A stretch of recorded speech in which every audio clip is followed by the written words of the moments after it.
he told me, right. So first off, thank you all for, this is our 5th season, summer coming out here. We love coming to work. We found some great data last year.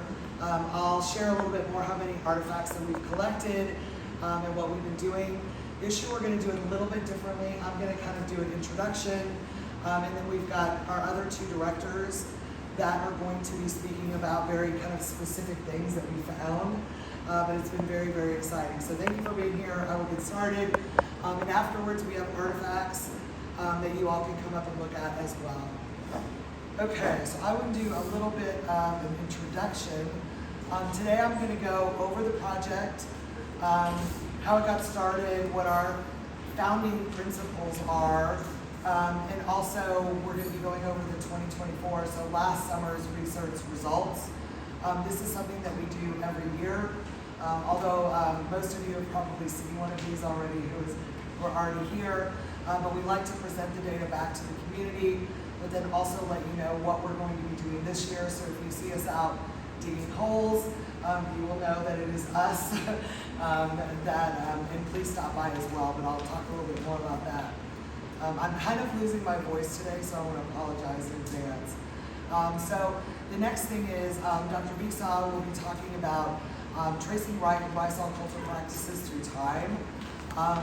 I know we've talked about this before, but the archaeology is definitely matching up with the oral histories that we've been doing all along as well. So none of this will be a surprise to any of you, but this is just another, it's a line of evidence that is also proving those oral histories, which, as you all know, can sometimes be difficult if something isn't written down, that sometimes it can't be used in the same way as like a written history. But the Rysal have been frequently left out of written history.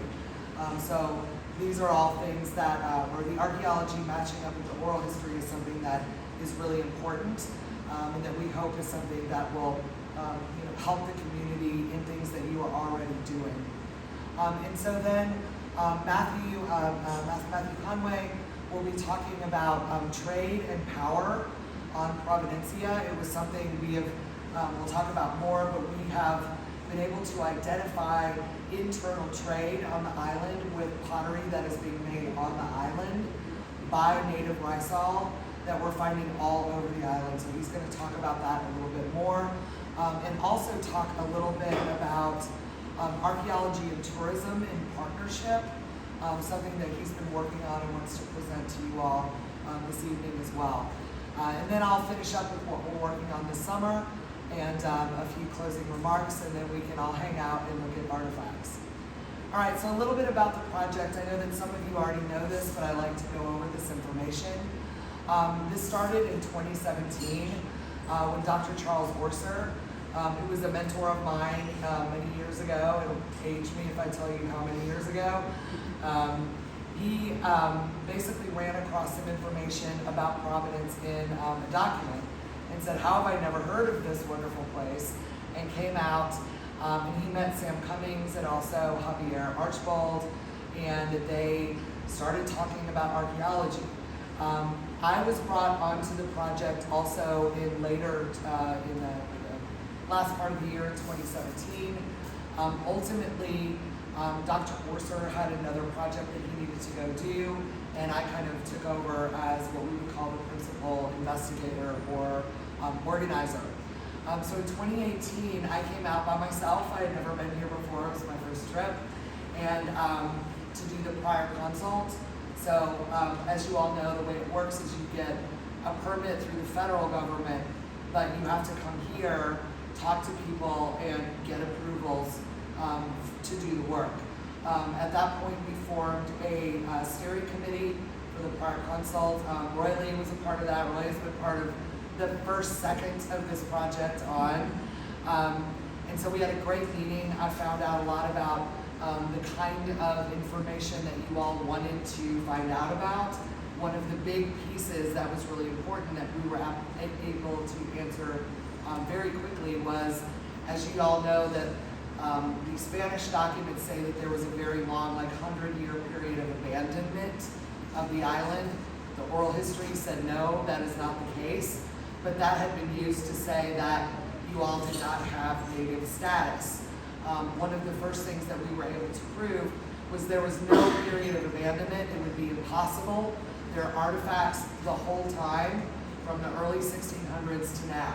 If there was a period of abandonment, some of those, we would be able to know that those periods are missing from what we would call the material record. They were not. So that matched up completely with the oral histories, which is a really great thing. So after that, we came out in 2019 for our first field season, where we did research on, at that point we knew pretty much nothing, right? So we were just trying to get onto properties, get some information, kind of understand the landscape, and each year we've been able to get more and more specific about where we're looking. So then of course, COVID 2020, we did not come out. We also did not come out in 2021 because that was after the hurricane. And the last thing you all needed was a bunch of archaeologists running around while you were trying to recover. We did still continue the work as far as historical research and being in touch with you all. But then we came back out in 2022, and then we came out in 23 and 24, and then we're out here again. So we've got a lot of really good information because we've collected enough information to be able to start saying a lot more, which we're really excited about. And so in 2025, we're continuing the research. So a little bit about the project so that you understand our foundations. How do we approach the work? Obviously, we are outsiders, and so we have very specific ways in which we approach the work. So the first thing is we are community and descendant-led archaeology and oral history. We want to know the types of questions that you want answered, and it does change over time. One thing that changed, and we'll talk about this a little bit more, was after the hurricane, we had requests to start documenting traditional housing. So that's something that we have started doing as well. So even though I think some people would not consider that archaeology, it's future archaeology. These are artifacts. So because so much was destroyed, we did get a lot of different requests to start doing that, so we have, and we'll tell you a little bit about how we're starting that this year. We also have native monitors at every place that we collect data. We do not collect data on our own. We always have somebody making sure that we're doing things correctly. So we have a cultural monitor. It's Lodeska Livingston. An environmental monitor is Marcella Ampudia. She knows a lot about that and definitely tells us to stay away from certain things, certain trees and things like that. When we are getting close to things we might not know we should stay away from. Our oral history monitor is Oral Chamorro, who Oral Chamorro Brickman, which I think is over there. Yeah, he's here. I'm like, I think I saw him over there. Yeah. And then this year we've actually added, because we're doing excavations on Catlina. We had done some survey out there last 2 years, and formed some relationships out there. So we've added Catlina. So we have a Catlina monitor, which is Ellsworth Brown. So we do have 4 monitors that we work with. We use what's called a heritage studies model, which is a very kind of academic way of saying that we consider archaeological and historical data both tangible, so things you can pick up and hold, right? But also intangible, things like house colors, dance, gastronomy, things that language, so things that you can't necessarily pick up, but they have weight, right? They have importance culturally, and so we consider both of those things as equal types of information. And one thing that we always kind of put on the top is oral histories. We do not take oral histories as maybe they're true. Oral histories are true. And so we always start with that, always, when we're doing our work. And then, so we have, I'll kind of run through this list really quickly, but our data collection tasks, the kinds of things that we do archaeological excavations. We also do survey. We just kind of go look and see what might be on the surface. We don't dig everywhere. Holes are messy, right? So we want to make sure that we're digging in the right places. And we also very much appreciate those of you who have let us dig holes in your yards. Thank you very much, especially Royally. We've dug a lot of holes in his yard for sure. We also do artifact identification. Importantly, we do not take any artifacts off the island ever. This is actually something that we was a full stop with ICANN, because most archaeologists, and I think that this project is one of maybe a few tops, I think we might be the only one that are not required to send the artifacts back to Bogota. And our argument was they're Rice artifacts, they should stay here. And so we have a special addendum that we do not send anything back.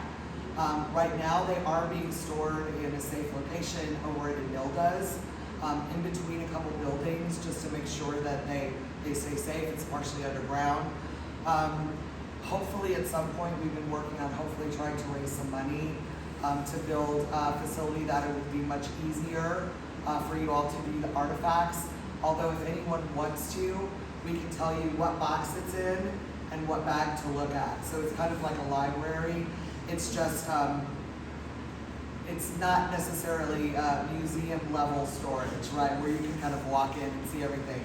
But when we talked to the local community, this was a couple of years ago, when the museum was being rebuilt, you know, we had thought, well, maybe we should put it in the museum. But the argument was, so that you all know, that that is a federal property, and if we ceded those artifacts to a federal property, even though right now they say we can keep them here, if we turn those over, that means technically in the future those artifacts could be taken. And so what we'd like to do is find a private property to be able to build some kind of storage to keep those there. I see no reason that they would do that, that the federal government would do that, but we don't know what's going to happen 20 years from now, right? So I think that we should, I think it was a good idea to be conservative about keeping the artifacts local and not federal. So let me know if anybody has any questions or ideas about that when I'll let you have my information if you'd like to get a hold of me. So we also do document research. We do digital imagery recordation. We do oral histories. And we also do a lot of GPS point recording of what we would say culturally important things.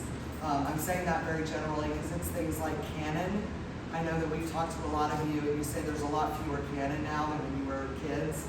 Obviously they're being looted, but there is no record of where all the canon are. So every time we encounter one, we tag it and we make sure that that's on a list. We've also been tagging springs. Those are very important to how people, where people lived over time. Of course, that would be the best place to live is here, fresh water. We're also, and Courtney will talk a little bit more about this, we have been tagging the cotton trees. And what we're gonna do, she'll talk a little bit more about this, but we're trying to date them, which we can do by how big they are. There's formulas we can use. Some of them are 400 or 500 years old. If we find ones, and we know that we will, over 400 years old, what that also proves, because those are native to West Africa, that says that people from West Africa were here and brought seeds before the Puritans even got here. So that's something else that we think is really important, but we have learned the importance of cotton trees from you all. So that's something else that we're recording. So main research questions. So we always do this as scientists, what are we asking? We don't just go in and kind of dig up things. So the main research questions are, what were the material, social, and economic conditions at the original town of New Westminster, which is obviously on the north side of Providence, fort adjacent sites on Catlina, and then also maroon settlements on the south side of Providence Island. So those are the three main areas that we're looking at. What types of activities were taking place on these landscapes in the 16 and 1700s, and how are these spaces organized, and how did they use the natural environment differently or the same, depending on, we would say, being native, maroon, or you can also say people from like Mosquitoes, indigenous people who are also out here, as compared to maybe how the English and Spanish colonists were using the landscapes. To look at those differences. Also, and I think this is really important, looking at the connections between and among residential communities on the north and south side, and also Catalina, to see the relationships. How were they interacting? How were they separate? How were they together? We want to know what that looked like at that period of time. And then lastly, and this is also very important, how did colonial era remain? So things that are left from that period of time compare with current Rizal spatial organization, daily activities, things like gastronomy, how the yard is set up, how houses are set up. How has that changed over time? But also, and I actually forgot to add this, how does colonial period Providencia compare with other Caribbean sites of the same period? What we are finding, I'll give you a little hint, is there are similarities, of course. There are major connections to Jamaica and Barbados as well. But this is still a very unique site. It's very different compared to other sites. I would add St. Croix to that as well, but we'll talk a little bit more about that. All right, so most of you know this, but I want to make sure and please spread this information because I think it's useful for a lot of reasons. But in 2021, after what was, I mean, if you think about Rizal, the Rizal were seeking, I could say status within Colombia since 1822, as you all know. It took until 2021, but it actually has happened. So I want you to know the exact law in the work, the verbiage. So the Colombian Institute of Cultural History, so ICANN, enacted Law 2134, this is in 2021, which, and I'm quoting, recognizes the material and intangible cultural heritage of the nation of the Rizal people. So that's a very important way that they worded it. Of the archipelago of San Andres, Providencia, and Santa Catalina, and calls for the preparation and carrying out of corresponding studies related to elucidating and protecting the heritage and cultural patrimony of the islands. So there is a law now that says this kind of work has to be done and done in a professional way. So I always want to bring that up to make sure that everyone knows that you can cite Law 2134 if you have any, if anybody is doing things that they shouldn't be doing, we'll just say. Okay, so I'm going to give the combined research results of the last 5 seasons that we've been out here, and then Matthew and Courtney are going to give you more detailed information. So we have been targeting, like I said, 3 different, you could say historically, culturally distinct areas of the islands. One is Catalina. So we do not excavate at the fort, but we do kind of do a quick look at it to see the condition, and we kind of give that, record the information of how the walls look. If there is any looting, which as you all know, there is sometimes frequent looting over there, but we want to understand how the fort and the people living behind it were living. Sorry, again, I'm losing my voice a little bit. Also the area which basically encompasses Old Town right now that would have held New Westminster and other colonial activity areas, and then also the south side kind of generally of the island that is looking at these emancipated or self-emancipated maroon populations. So understanding the relationships between these areas. So since 2019, you're not even going to believe these numbers. I just remember the first time we came out, and 5 years later, we have so much more information. So since the project has started, we have recovered and processed 18,000 artifacts. They're very small, that's why we can actually store them. We'll show you some of those. But that's enough to really be able to start to say a lot. We've completed 84 oral history interviews. We've identified 19 historical structures, and we've taken thousands of photographs and digital recordings. Ultimately, the digital information will be put online. We do have some interviews already up on YouTube. You can just look it up as our project, but we're working on that as well, and I will keep you all posted on that information. All right, so results overview. So the current artifact collection shows clear patterns in the materials people used in what we would call householding activities over time. There's very clear continuity for hundreds of years of things like house gardens, how houses are built, what kind of food people are eating, how they're moving around the islands, right? Using the gullies, using the cotton trees to be able to chart your course either from the water or on land. These are things that have stayed very much the same, even though obviously everything changes over time, but there is a consistency of culture that we see very, very clearly over time.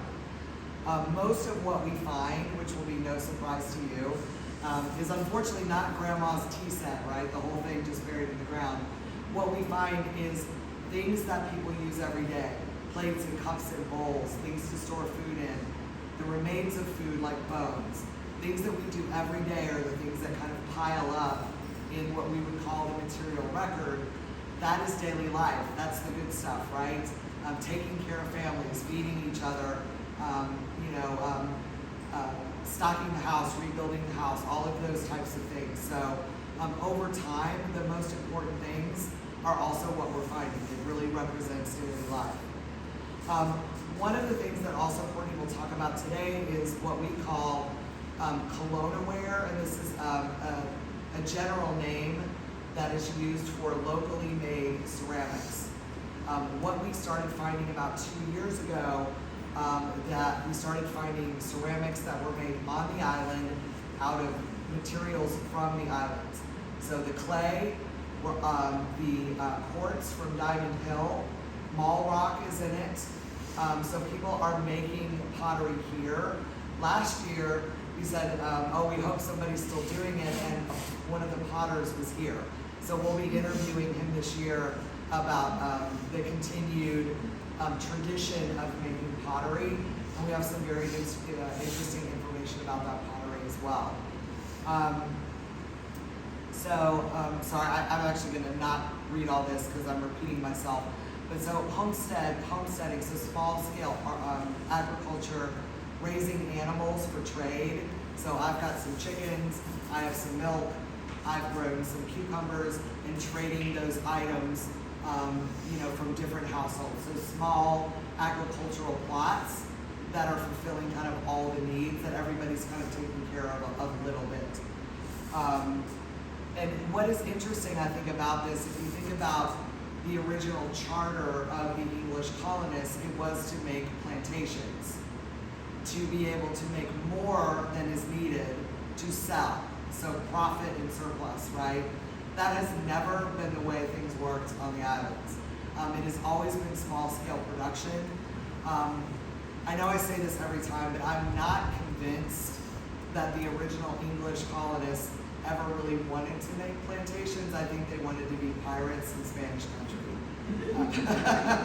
I have not published that, but honestly, I think you all know that the soil is rich here, but there's not enough flat land and enough space to make a lot of product to be able to sell somewhere else. It's great, you can sustain the island and the islanders themselves, but it was never a place where they were going to be able to make a lot of money.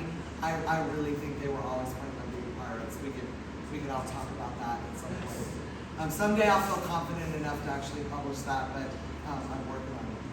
All right, so the results so far, the data has been able to provide insights into the ways in which colonial period and Maroons, enslaved African laborers, navigated and resisted European colonial power structures while simultaneously engaging in independent economic and cultural exchange. So meaning not only were they able to resist certain colonial actions that happened in other islands, they had their own economic and foodways. Everything they needed, they were able to do here between each other. Unlike many Caribbean settlements that were either deeply integrated into European colonial economies, so very much part of that, whether that was enslaved or others that were within the economy, the Rizal of Providence and Catalina occupied a really interesting space, that they controlled who they were trading with, and they were controlling things who even that they interacted with as well. I'm leaving this a little brief because there's going to be more information, so I apologize, but I don't want to, they tell those stories a little bit better. So they lived independently, but also traded when they needed to, but they made those own choices. So also the island's small size meant that maroon communities, normally maroon communities were hidden away from colonial powers, but here they were not. They were on top of hills. They were out in the open, right? And this says something that's really important, that they did have a certain amount of power that maybe on other islands they did not, because they were not hiding. They were choosing, but they were choosing when to be seen. Okay, so I'm gonna turn it over to Courtney now for some better information, and then we'll hear also from Matthew as well. All right. Hi, I'm Courtney.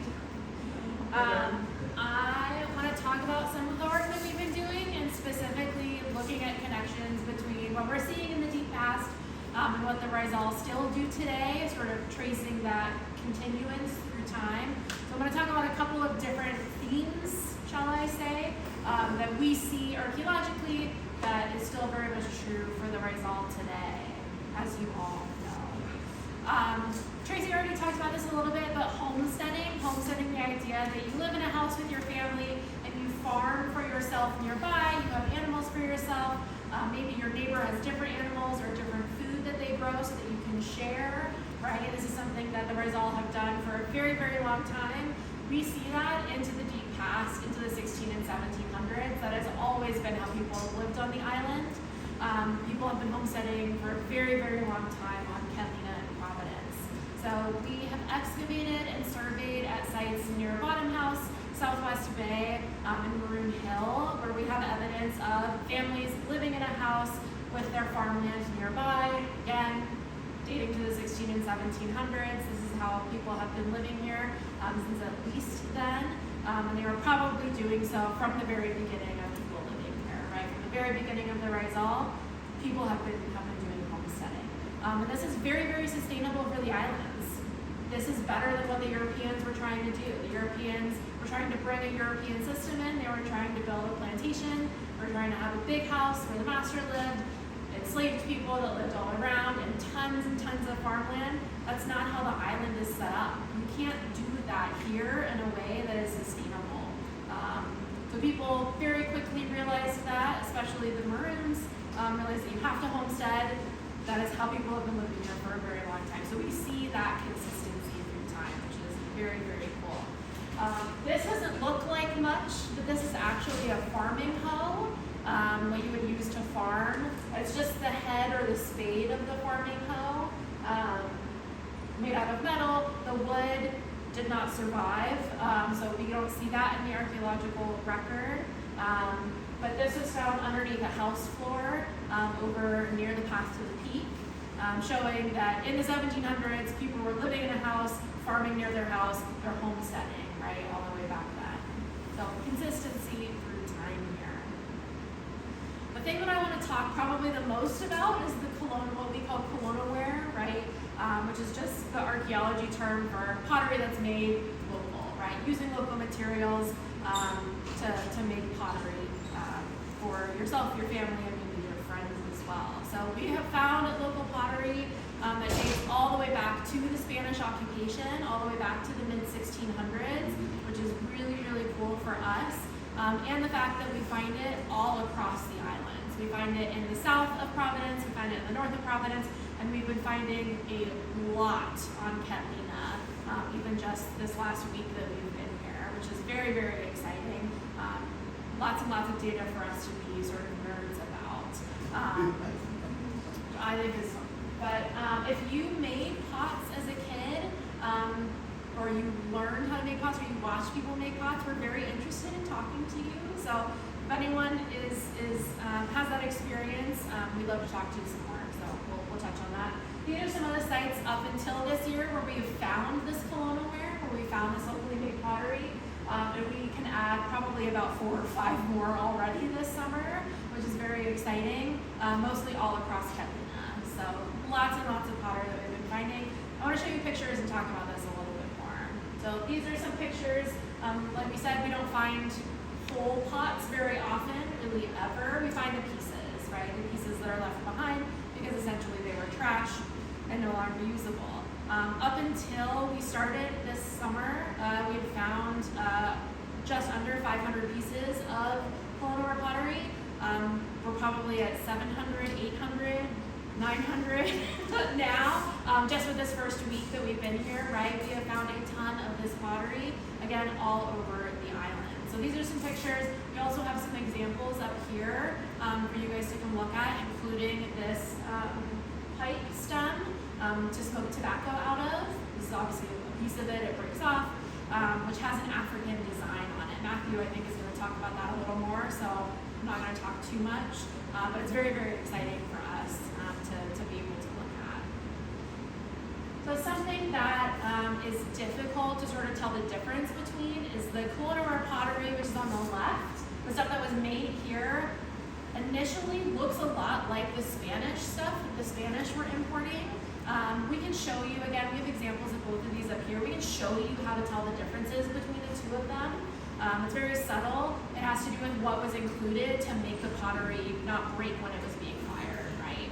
Whether it's local or not. If it's local, obviously it's from here, but they look very similar, which is interesting. So if you see these pots or sherds, these pieces around, we can show you how to tell the difference, so you'll know whether it was made here or whether it was brought in by the Spanish, which is very, very cool. These are some more pieces. These pieces, I don't have a scale on here, but are much larger than the pieces that we found on Providence. These are pieces from Catalina. The stuff that we're finding on Catalina is a little different than what we're finding on Providence. Still Kelowna-ware, still made locally, still using a lot of the same materials. But there are some important differences that we're sort of interested in learning more about. That's what we're doing a lot of research on this year. So hopefully next year when you come back, we can tell you more about that. But just some of the initial things that we're seeing is that the Kelowna-ware on Catalina seems to be much, much bigger and seems to be much, much thicker. They're making bigger and thicker pots. We think probably for carrying things like fresh water, liquids over to Catalina. That's our hypothesis, although we'd love to talk, if you have any ideas, we'd love to talk to you about that as well.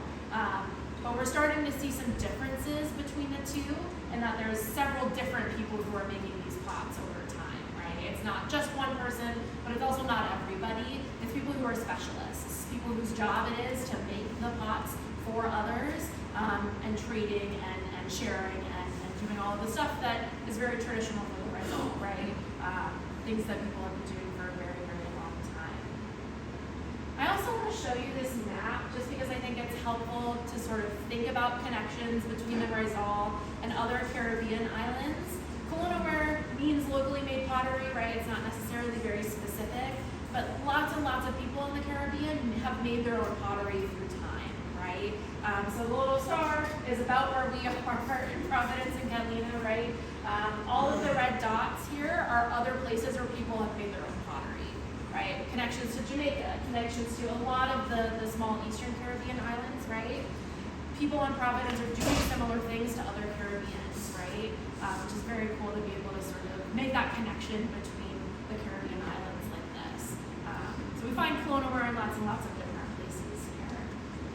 The last thing that I want to talk about is the gastronomy. We have some archaeological evidence for gastronomy, and sometimes it's very difficult to see. So I'll show you what we have evidence for, things that the Rizal still very much do today, right? And I'll sort of point out this picture as well.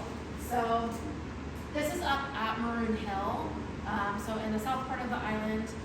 obviously you know, but we have evidence for people getting together and preparing food together, something that people still do today, right? You get together with your sisters, your sister-in-laws, and you cut up mango and you make jams, right? These are things that we can see in the deep past as well. So people have been making and cooking food together for a very long time. And this is sort of archaeological evidence for that, dating to the mid-1700s.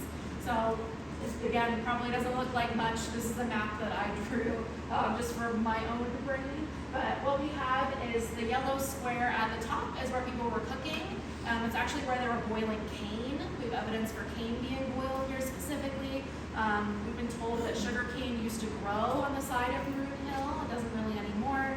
But people are also processing the cane here and cooking and cooling it together here as well. So they're cooking it up at the top yellow square, and then the orange blob at the bottom is where they're cooling the cane at this particular area.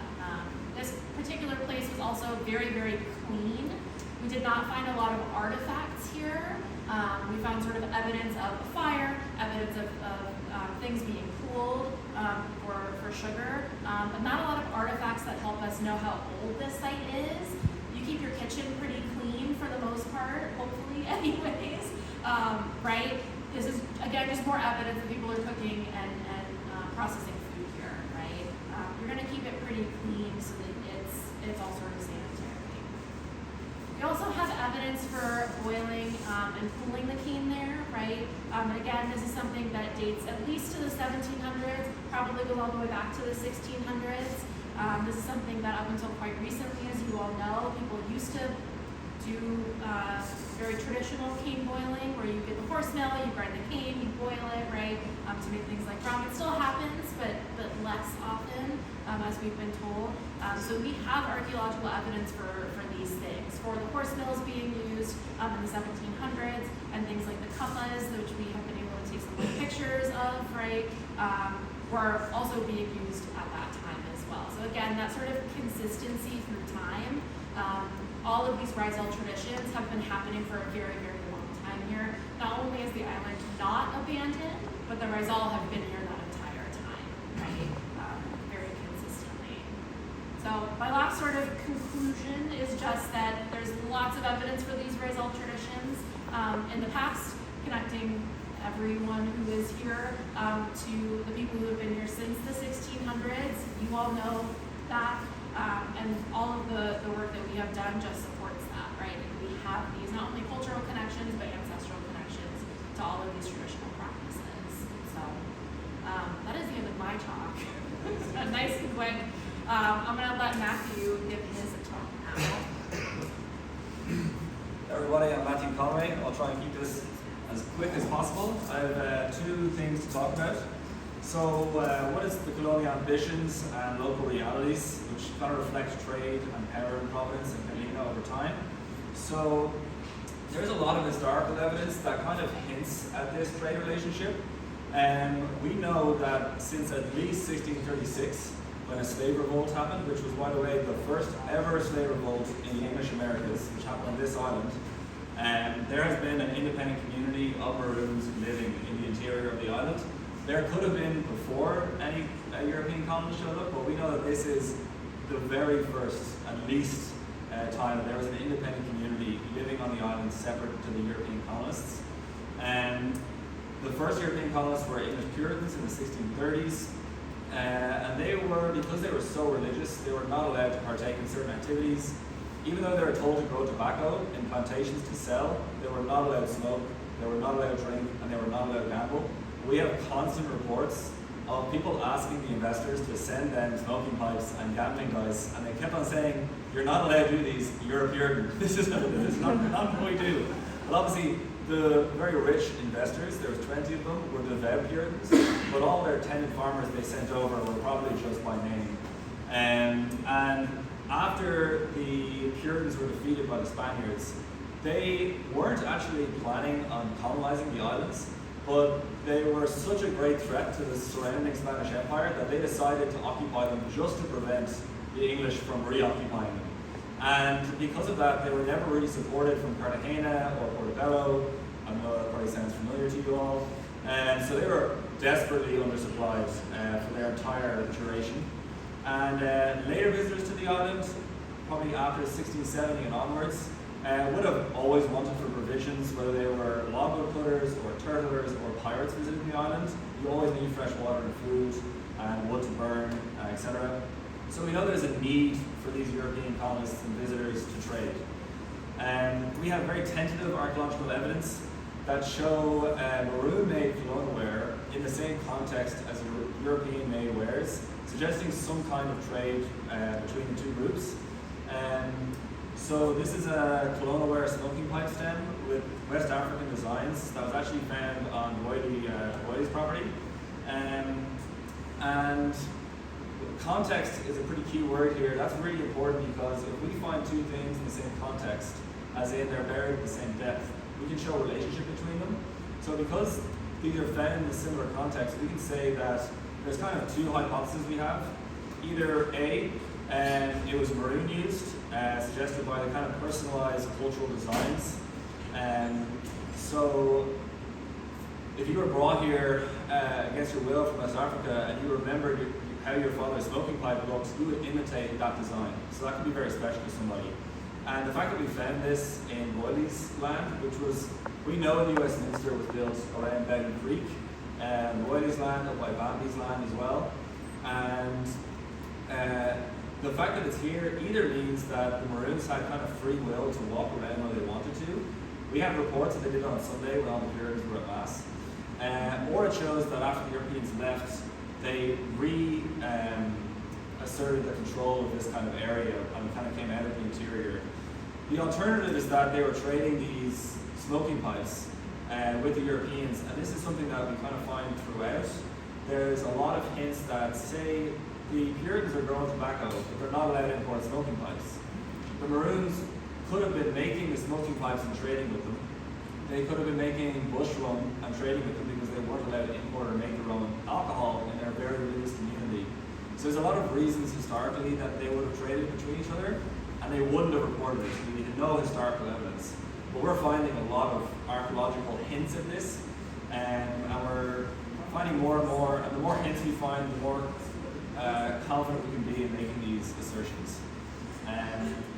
They were also trading with the Spaniards. The Spaniards, as I said, were wildly undersupplied. It seems as though they might have been confined to Santa Catalina, which doesn't have a natural spring, as you all know. So we are finding bigger pots there, probably because they have to import fresh water. They're using colonialware to do this. So there is clear dependence of the Spanish on the Maroons. So they must have had some kind of trade relationship. We also very interestingly found a lot of colonialware up at the highest point of Santa Catalina. And we think this indicates that after 1670, when there's no European colonization, and there was previously thought there was no one living on the islands, which isn't true, that the Maroons likely used that as a lookout point and were looking out for ships coming so that they could warn everybody and hide. And we found a huge concentration of colonialware up on that peak, interestingly enough. And so there was certainly maroon trade during the English colonial period and the Spanish colonial period, but after 1670 there was no more Europeans officially colonizing the islands, and the Maroons had total control of the islands. But we find artifacts that date after 1670 and before 1780, when the next European colonists came from Barbados. So they were trading with the outside world during this 100-year period, because otherwise how are these artifacts that date from this time getting here? So this is a European-made smoking pipe dating from between 1680 and 1720, and it was found in the same context as colonialware, showing trade again. It was actually found in Santa Catalina, and the way we date these, by the way, I know they just look like fragments, but it's quite difficult to puncture a hole into a piece of pottery. And needles only came around in the 20th century. It was really difficult to get something so thin. That went back the whole way to the 1700s, 1600s. So the wider the hole is, the older it is. So we can really accurately date how old smoking pipes are. That's why we use them quite a lot. as well as glass and a lot of other things. We have a lot of other ways. So the big question is, who are they trading with? There's a few options. There is the first option that the indigenous mosquito from Nicaragua were going back and forth and trading with them. They would have had access to European wares from Bluefields and other settlements along the Mosquito Coast. Edward Blauvelt was actually a Dutch pirate who set up Bluefields. And the buccaneers that were operating in the area actually knew about Providencia because they took it over in 1670. So there would have been a lot of buccaneers who knew about this island. Actually, about 2,000 of them were involved in the invasion against the Spaniards. So 2,000 buccaneers knew about this island in 1670.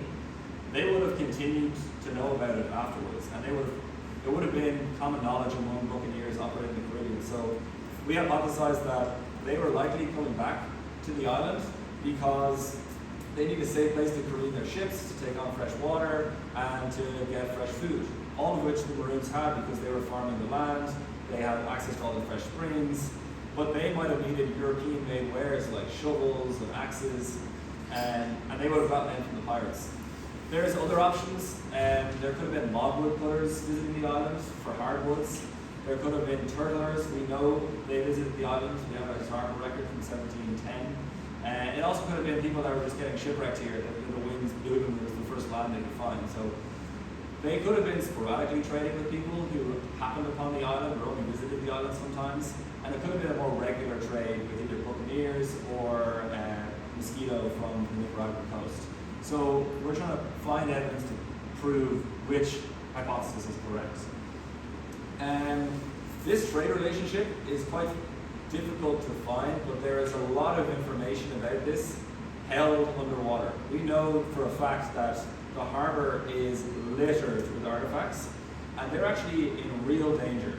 So when they were going to dredge out the harbor, they would have dug up all of those artifacts, or at least in the channel, and just dumped them in the sea. And that's 400 years of history gone. So Appalachia came and they did a quick survey, but there's a lot of information down there that is not looked at. And hurricanes can wipe it away, dredging can destroy it, and also looters. We've had a lot of reports of yachts visiting the island and people looting in the sea, diving, taking souvenirs, which is extremely illegal and very unethical because that is your cultural heritage, it's the physical remains of your history. So people should not be doing that. And this is one way we can help prevent it. So in order to further answer the questions I was talking about trade relationships and just the history of the Rizal, I would like to set up a separate underwater archaeological project on the islands as part of my PhD. As I said, there's a massive amount of information at risk of being lost. The aims of the project is we would like to train local divers in the protection and management of underwater cultural heritage so that they can act as the custodians of the island's shared heritage. So if there are locals who know about the value of archaeology, it's a non-renewable resource. It's not like a tree that can grow back. When you take something and take it off the island, it's gone forever. There's no record of it, it's just that history is gone. So we really need to protect this, and I think if we train local divers to do it, they can bring out people on dive tours and show them sites like shipwrecks, and they can give them information about it, and they'll know that they can tell you can't take artifacts. They tell you can't take shells, but you should say you can't take artifacts home. If they're visiting the sites constantly, they're acting as a monitor. So they can tell if it's either damaged by a storm or if people have been there looting it, and they'll know who to contact to help prevent this between law enforcement and ECAM. We'll also bring visiting students, the same as we have here, to teach them about underwater archaeology. That's very important because that's where we get a lot of all the brain power and help to actually do the research. We will seek to answer set research questions that will reveal more about the history of the islands, Aurora, Providence, and Santa Catalina. In order to do that, we're actually going to hold a prior consultation, the same as Tracy's did for this project. We want to ask leading community members who can act as representatives of different stakeholder groups, such as divers, fishermen and fisherwomen, ship captains, and anyone else who knows a lot about, like free divers like Bambi, people that know a lot about the sea and value its value its environment and value the history that it holds. We will discuss what the community would like to find out from this project, and we'd also like to get the community's blessing to continue before we contact the Columbian Institute of Historical Research for licensing, because we want to know that you want us here and you want us researching your history and the underwater aspect of that, because I know it's very valuable to you, and we want to find it to celebrate your history and learn more about it, essentially. So you can get in contact with me. This is my WhatsApp number. Do you know what date we're holding the Pirate Concepts? I'll give you the date at the end. Yeah. But if you know anyone who's a ship captain or a diver or anyone who knows a lot about the history, please contact me on this number. I will include them in this prior consult, and we will get everyone's opinion on how to move forward with this project in a way that the community is involved. I will just add really quickly, this has not been planned. We have not gone to ICANN because we want to, if and when we try to get permitting, we want the community to have been extremely involved in figuring out what we want to do. So this is very, very new. We know that underwater archaeology is something that is very sensitive. And so before we even go to ICANN, we wanted to come together and see if this is something that would even be doable. So this is not something that we presented to them because we felt like we should come to you all first. So this would be something that would take a few years to set up, but we thought we would start here instead of at the federal level, and then move to the federal level once we have talked to stakeholders here. We will let you know when that prior consult, I believe it's around the 21st or 22nd, but I will let you all know so that anybody who wants to be there can come and ask questions and tell us what you want out of that kind of work. So we're starting very early, so this is not something that has been planned in any way. It's still just a concept at this point. I'm going to move on to the second portion. It's a separate presentation, and this is what I did my master's thesis on. So there's a very long 50-page document if anyone wants to read it. But it's called the Cultural Tourism of Piracy.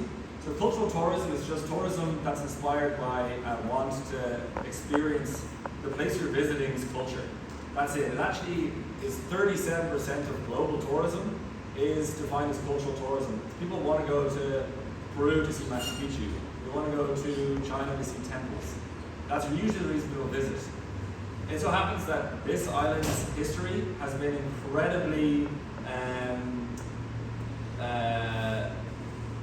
defined by privateering and piracy, and I propose that that would be one way of marketing this island as a tourist destination to attract more tourists, but also the right kind of tourists. And I'll talk more about that in a second. So, the cultural tourism of piracy, the project would help to improve the island's tourism by celebrating their incredible history of privateering and piracy. Just to really hammer down on this, these islands have been really, really incredible history of this, and I do think it's something to be celebrated. So it was first colonized by Puritans as a base for privateering. I firmly believe that and will be publishing on it. The Providence Island Company was set up by a man called the Earl of Warwick, who built his fortune from a privateering fleet. The islands were colonized in 1630, and by 1635 the Spanish attacked them because they kept on being plundered by these Puritans. And because of that, they got licenses to attack Spanish vessels in return. And from that point on, they became an official privateering base. So they had Dutch and English ships coming here, refueling, and then going and invading Spanish towns and attacking Spanish ships. And again, these privateering raids often targeted Spanish slaving vessels to use as an entrepot to sell to the rest of the English Caribbean, because they didn't have their own slave trade. So a lot of the first Africans who arrived here arrived because of this. So it's really integrated with the Rizal story. It's quite a difficult relationship, but it is one of the main reasons that the people are here have roots from England and Scotland and Barbados and West Africa and the Mosquito Coast in Nicaragua. Because these privateers actually used Mosquito indigenous peoples as hunters and as scouts because they were so skillful as hunting turtle, which they needed to eat. And they also often, in later periods, had multi-ethnic crews, so they might have actually been having Maroons on their crews as equal participating members, we don't know. It was only colonized by the Spanish to prevent this privateering base. It's the only reason the Spanish stayed here for 25 years. And then it was captured by buccaneers under Henry Morgan in 1665 and 1670. And they exclusively wanted it to be a pirate stronghold. In 1665, Edward Mansfield, who was the head of the Brethren of the Coast, which was this kind of federation of buccaneers, he went to Jamaica to try and get support for this idea, but the governor refused him. And they went to Tortuga, which is another very famous pirate base, to recruit more pirates to keep the stronghold, but he died on the voyage. And his successor, Henry Morgan, captured the islands and held them for up to a year while he raided Panama. They were almost definitely trading with the Maroons because there's no way they could have been here with hundreds, if not thousands, of Maroons also living here. When they invaded with 2,000 people, by the way, they marched from the south because there's a break in the reef all the way to Santa Catalina without being noticed by the Spaniards. The Maroons would have definitely noticed them and stopped them if they didn't have an agreement. And they likely did because they'd been here 5 years before. When the the pirates actually showed up, the Spanish were so terrified, because they only had 300 men, that they almost immediately surrendered, but to save face and keep their honor, they came up with a gamble. They said, we'll give you the island, but in order to look good for our bosses, can we have a fake fight with just powder in our rifles and no muskets? And for a full day, 1,000 buccaneers and 300 Spaniards just went pew pew and had a fake battle, and eventually captured the Spanish governor and took over the islands. And it likely continued to be used as a kind of hidden haven by these pirates through the golden age of piracy into the 1720s. And likely the pirates needed a safe place to make port. The Maroons likely needed access to European-made wares. The Maroons don't want anyone to know they're here. Otherwise they might be recaptured or harassed in some kind of way. The pirates are criminals. They don't want anyone to know they have a safe haven. So they have mutually exclusive benefits by being secretive. And this is what it looks like to us should not be happening this time. Europeans this time were incredibly racist. Their ideology and religion backed this. To have cooperation across these racial lines at this time would completely change the way we see the 17th century Caribbean sphere. So this could be huge if we can help kind of bring this story to life. And it was also used again in the 1810s by Louis Saury, who was a famous revolutionary privateer in 1816 to 22. And actually his crew was made up by Haitian sailors. They were free at this time, so they were the first free Africans that were acting as privateers, capturing Spanish Napoleonic ships. So the kind of cooperation between European and African peoples on this island is incredible, that we really don't find on any other Caribbean or American colonial area at all. Yes? A question here. People here in the island, we still using our reservoir here. Yeah. When our reached the island, there were people here, right? Was he took the island by a lake? Yeah, there are people. Yeah, there are people here, colonists from the 1780s. When he showed up, they were kind of ignored by the Spanish. So he showed up with 11 ships in 1816, and he just took over. He just said, "I'm governor now." He just took it by force. Well, he took it by force, but actually, when he came here, there was only about 10 houses in the main harbour. By the time he left, there was upwards of 30 or 40. So because he was bringing in so much plunder, he attracted people from Jamaica to trade. Some of them stayed here, and the town grew. The town of Isabella, which he named after, I think, his love, grew. So Yeah. should be a hero or should be a pirate? He should be, well, they're not mutually exclusive. That's the thing, pirates, some people think of them as criminals, but they they did rob ships, but often they were they were class revolutionaries. So pirates were the first people since the ancient Greeks to use democracy. They voted on who they wanted to attack and where they wanted to attack. They were the first people to be egalitarian by sharing their plunder. Everyone else, they gave pennies to people who worked for them and they keep all the profit. Pirates divided everything equally. They also were the first people to have multi-ethnic crews and give African peoples rights and give them votes and give them equal pay. And yeah, well, they were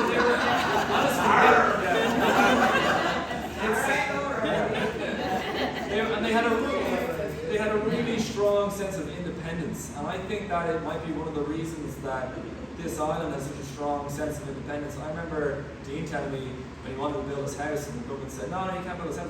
I'm going to build my house. You can try and stop me if you want, but I'm going to build my house. You know, and same with you, right? You know, this kind of idea, like you need to be independent because you're on a small island. And I think that kind of comes partly from the geography, but partly from that kind of spirit of independence and freedom. So it's certainly, you can be a hero and a pirate. They're not mutually exclusive. Great question. So what is cultural tourism? It is tourism inspired by cultural motivations. It transforms what we call cultural heritage assets into cultural tourism products. And I'll give an example of that. This island has incredible cultural heritage assets related to piracy that can be utilized to attract tourists and improve the socioeconomic well-being of the local community. So just for example, take Fort Warwick. At the moment it's quite dilapidated, it's covered in shrubbery. It actually goes back really far. There's buildings behind the bush that no one really gets to or can see. So this is what we call a cultural heritage asset. It's a valuable resource that can be utilized. And to turn it into a cultural tourism product, you need to make money from it. So if you set up a hut and charge tourists entry to see it, because it would be a tourist attraction if you just landscaped it and cleared off the area so that you can see how big it is. It's huge. There's walls that are the size of this quadrant of the room back there. There's big rooms, and so you could landscape it. You could repair the damage so it doesn't deteriorate. More money for more visiting tourists may mean you could put more money into it. You could rebuild certain structures and make it more impressive. The more impressive it is, the more tourists you attract, the more money it makes, the more jobs it makes for people. You need someone to sit in a hut to take tourist payments, that's a job. Landscaping, that's a job. They create wealth in the community. And there's other ways you can do this. I mean, there's cannons all across Santa Catalina and the island, but there's no tours to go snorkel and see them. So you could create kind of boat tours or glass boat tours or kayak tours with trained local guides who can tell the story about which fort was where. A lot of the time these fell in from erosion, but a lot of the forts were destroyed by Henry Morgan. He pushed the cannons in because he didn't want the Spanish to take the island back from him, and he could only garrison Fort Warwick. So there's an incredible history here that's just kind of underutilized for tourism. And it would attract the right kind of tourists who are interested in the cultural heritage. And again, if you're bringing guided tours around, you have constant monitoring of these areas, which helps protect them against vandalization and looting. And we actually found that one of the cannons in Santa Catalina was being looted. And we went out to investigate, and the ropes around it had rusted because it had been there for so long. So someone had tried to steal it, but no one noticed for months. So there was a guide every week or every day or wherever frequently. People would notice these things and they would be more protected from looters. And again, I think the idea of a pirate island kind of favors small-scale tourism and small-scale posadas and beach bars and kayaking tours and mountain hikes. It doesn't need any big buildings. Like this is, two pictures. One is Providencia, obviously, the other is San Andres. And this is what happens when tourism runs away from you and you don't control it. So everyone wants to keep Providence looking this way, and this is just one idea of how you could create a very strong marketing for this island around its incredible history of piracy. And you talk to so many people and they're so proud of that history. I know Rocky down in Manchineal, his middle name is Morgan. People really pride themselves in this history, and they should. It's an incredible history. I studied piracy for 10 years and I've never found an island that's more incredible in its history. So I think you can improve tourism without attracting these kind of buildings and people who want to sit on the beach. But again, what do you think? This is your heritage, it's your history, it's your home and your community. How you present the island to the world is your choice. This is one option, but there are many more that can work together to accomplish this. So feel free to talk to me at the end and help discuss this if you like. That is my section. I'll leave you off. All right, so just a few more slides. Thank you so much. I know it's a lot to kind of sit through. I will let you all know through the different channels about the prior consult, talking about both, possible. Let me tell you, we have not planned anything. We want to start here, but with any kind of underwater archaeology protection. Also to talk about tourism, because I know that as we talk to a lot of you all, you don't want it to run away like it has in San Andreas, right? That takes natural resources. Outside investors come in and build hotels and restaurants, and like you said, kind of run away with it. How can maybe we help with some ideas about how to do tourism in a way that is sustainable? But the idea that having regular tours, even if it's just the divers showing people things, then again, it's being monitored, right? There's someone always looking at it. So it's a way to make sure that those cultural materials stay in place. But having control, is I think the big thing here. And like you said, attracting the right kind of tourists. Yes, we all want to go to the beach, but something that has been said to us for the past, 7 years now is we want the right kind of tourists who want to actually understand the history here. I don't know, my voice is really going. Okay, so just a couple more things. So this year, we're doing excavations, mostly, in case you see us, you know that we're working on Catalina, and probably we're going to be doing a few sites in Old Town as well. We're also going to be just doing some, what we call survey. So we go on to different properties when we have been invited. We of course get permission before we go into properties, but just to take a look to see what's on the surface. So not mess up your yard yet, unless somebody would like for us to do that, but just kind of get an idea of what is where, so that maybe we can plan for the future of where we might be excavating. We'll also continue to do oral history interviews. This year we're also recording, we're kind of focusing, at least in the first part of while we're here, people doing hobbies and jobs. So farmers, we're going to talk to some catboat builders. Definitely Carnival is going on, so we're going to be talking to some people. So kind of following people around instead of just interviewing them in their homes, which we will do that as well. And then we'll still be continuing locational point recording, so the cannon, the trees, the springs, other things that are culturally important, because ultimately if we get enough of that information, we can report on different patterns. And then continuing to collect digital imagery. We've been at Royleys all week, and this is really exciting. You all had asked for more recordation of traditional housing, traditional yards. And so this is not here. Of course, you're like, I don't recognize that, that's not from here. But this is the kind of work that we're doing. Ultimately, what we would love, and this is going to take a while, but start to record these 3D images of inside and outside of homes, traditional homes, and then being able to digitally or virtually enter the home, walk around the yard, maybe look in the kitchen and see objects like, let's say, a traditional coconut shredder. Grater. Yeah, what is it called? Grater? Okay, thank you.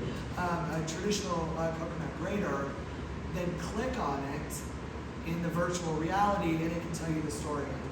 And so ultimately it's not just recording the space, it's being able to enter that space and not be here. It takes some work, right, and a lot of computers to do this. And our ultimate goal was that people would be able to tour places on the island without visiting, which actually might make people want to visit as well, for sure. So that's something that we're still working on. And I already told you all this as you was requested. So in closing,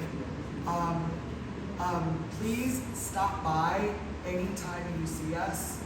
If we're working outside, come stop by. We will show you what we're doing.